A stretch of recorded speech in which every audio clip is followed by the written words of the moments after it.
E कॉमर्सला इफ्कोची उत्पादनं विकण्याचा अधिकार नाही असं सांगण्यात आलंय। या क्षणाची महत्त्वाची बातमी आपण पाहतोय। ॲग्री बिग्री वेबसाईटला ऑनलाईन विक्रीचा अधिकार नसल्याचं समोर आलंय। हे प्लॅटफॉर्म गैरवाजवी किमतीमध्ये उत्पादनं विकतात।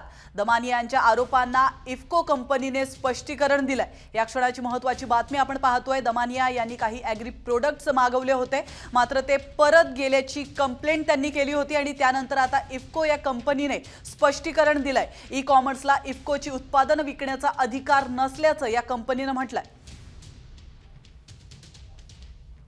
तर या क्षणाची महत्त्वाची बातमी आपण पाहतोय। तर धनंजय मुंडे यांच्या प्रकरणामध्ये दमानिया यांनी काही ॲग्री प्रोडक्ट्स हे ऑनलाईन मागवले होते, मात्र हे प्रोडक्ट्स त्यांच्या घरी येण्याच्या काहीच वेळ आधी परत गेल्याची माहिती देखील त्यांनी दिली होती आणि त्याविषयी तक्रार देखील त्यांनी नोंदवली होती। मात्र आता ई कॉमर्सला इफ्कोची उत्पादनं विकण्याचा अधिकार नसल्याचं स्पष्टीकरण इफ्को कंपनीने दिलंय। ॲग्री बिग्री वेबसाईटला ऑनलाईन विक्रीचा अधिकार नसल्याचं देखील या कंपनीने म्हटलंय।